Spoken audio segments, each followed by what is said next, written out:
Namaste, beloved. How are you? My name is Syma, and I'm an international spiritual coach, healer, author, and goddess guide. And I'm really thrilled to share with you today a 2016 Goddess Oracle reading. I hope that you'll receive this as a holiday gift from me, and I really hope that you'll receive a more tuned in and specific reading for your astrological sign.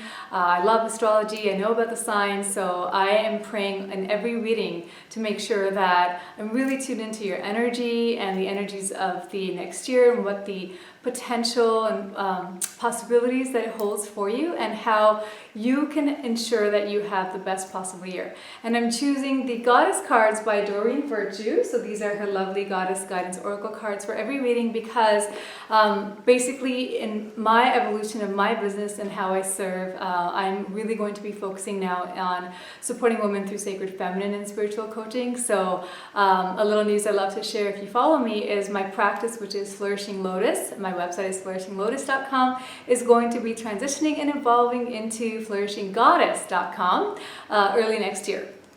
So I'm so passionate about empowering women and reclaiming their sacred feminine gifts and receiving all this beautiful divine support from our fellow goddesses, which are both, you can think of it as archetypes, you can think of them as actual goddesses that existed in other times, or you can think of them as sacred feminine qualities that you have in yourself. And however you feel most comfortable, I invite you to open your heart and receive these readings, and I hope that they bring you many, many blessings and just really help you to feel very empowered with sacred feminine support on your path next year.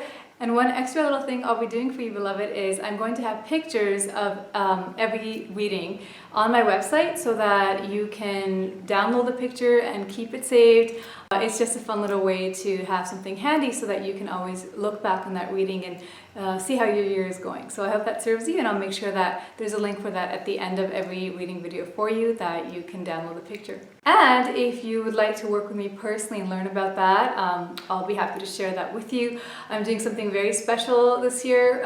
Just for a limited time, I'll be doing month by month oracle readings with the goddess cards. So I'm only going to offer that for a limited time because, as I've said, my main work is in spiritual and sacred feminine coaching sessions and healing sessions and programs, 3 to 6 month programs with my clients. But I'll definitely be opening up some spots for readings if you'd like to learn about that. And in the meantime, I really hope that you enjoy your specific reading, and I'm wishing you a blessed year. So get ready.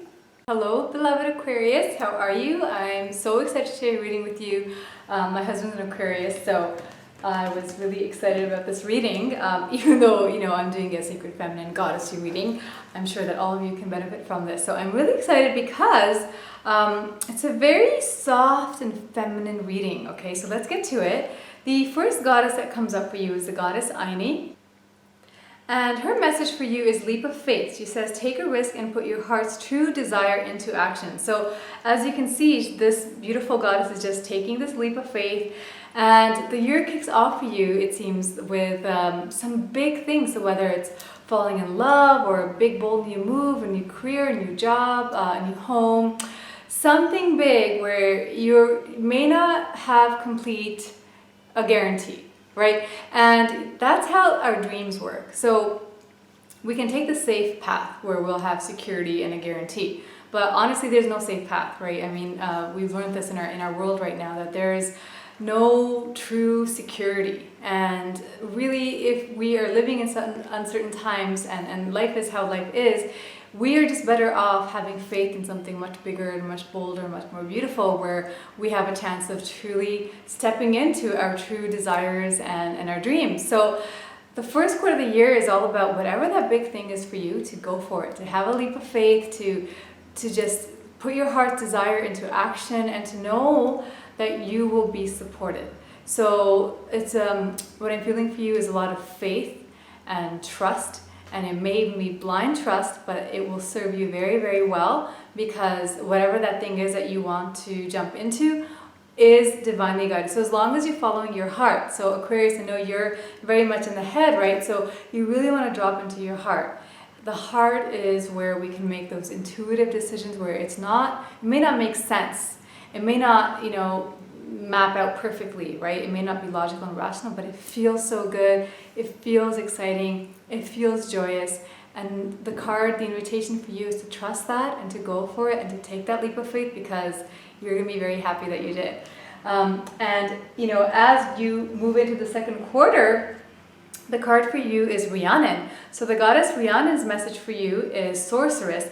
You are a magical person who can manifest your clear intentions into reality. So I love working with Rhiannon, because it really helps us to tap into our power as sorcerers and sorceresses. So what does that mean to be a sorceress? Connected to source, channeling source. So again, as Aquarius, you have this beautiful gift of being so intellectual and innovative, and yet the reading for you, why I love it, because it's going to be about inviting you into coming more into your feminine, your emotions, your heart, and your intuition.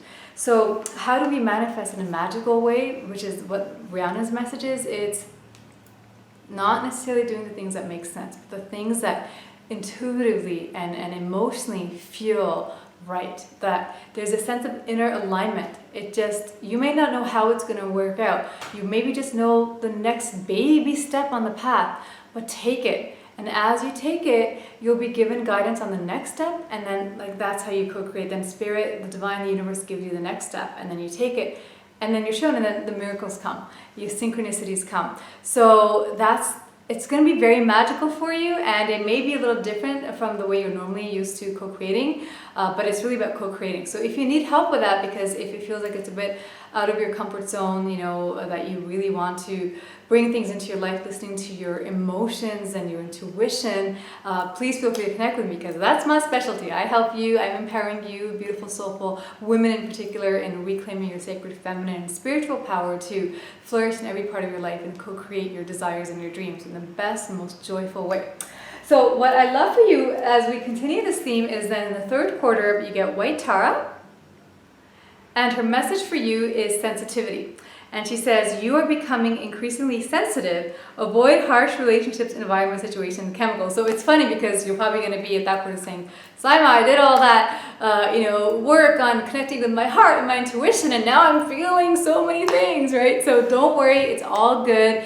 If you find that all that's very new for you, and you're going from focusing a lot more in your mind to often being extremely heart-centered and very sensitive, that's part of the process, the spiritual growth process, the process of connecting to your heart. A beautiful quote I love by Gary Zukov is that the longest journey we will ever take is the one from the head to the heart.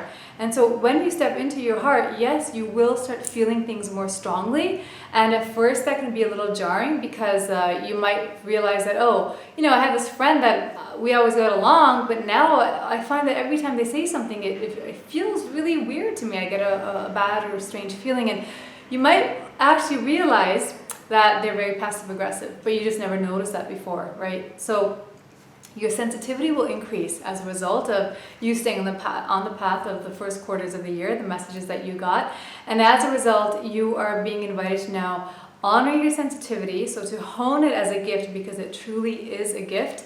And I know sometimes we can struggle with that. I'm creating a course called Sacred Self-Care for Sensitive Souls, because on my own journey and all my beloved clients are sensitive, soulful people. So we need special tools to make sure that we feel empowered by our sensitivity instead of overpowered by it, right? So her message to you is to really reevaluate, use your sensitivity as your inner GPS, okay? And say, okay, this person, this situation, this environment, this job, they don't feel good, something is up. Let that inner red flag guide you to, okay, what's my lesson? What's going on? What needs to shift? What do I need to change? What's the way out? What's the way beyond? How do I rise above this? What do I want instead?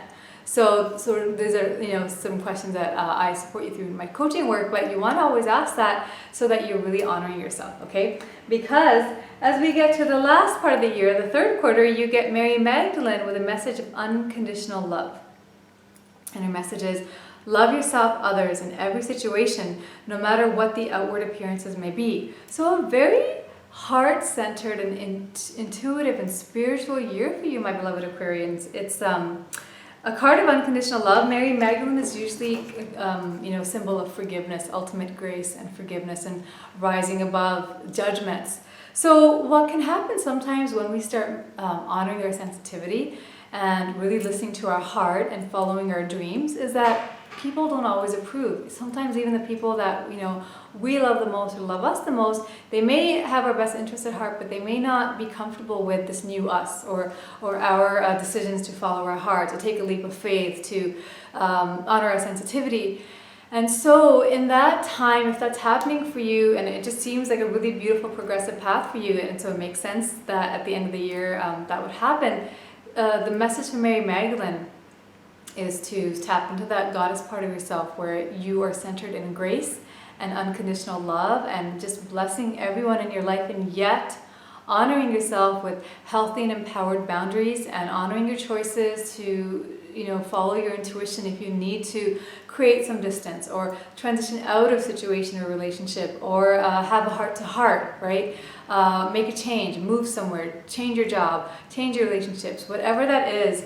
You are going to be really connected to your heart and your intuition. You're going to be encouraged to take those leaps of faith throughout the year, to honor your sensitivity, and to come into radical self-love and unconditional love for yourself and others at the end of the year. So I really love this reading for you. I hope that you're excited to have this very beautiful and feminine year. And if you need help with that, please connect with me on flourishinglotus.com, which will turn into flourishinggoddess.com, and I'll make sure that the updated links are in this video and in the description, so that if you need my support, I can be there for you. And there's many free things that I offer. Weekly readings on Facebook and Instagram, so join me there. And if you sign up to my newsletter, there's many more ways I can shower you with my support and tools to empower and support you on your path next year. And that course, please check out the course as soon as it's up. It should be out before the holidays of 2015, so mid to late December 2015. And I hope that will give you I know it's going to give you many more tools in honoring your sensitivity if you want to revisit that next year. If according to the cards you're feeling more sensitive in the third quarter of next year, it will be there. So I hope this reading supports you. I hope you'll stay connected, and what I'll do for you is I'm going to leave a picture of this reading for you so you can grab that from my website and download it if that supports you again. Okay, so thank you so much for joining me, and have a beautiful, magical year next year, co-creating your dreams with faith and by following your beautiful heart. Namaste, Aquarius.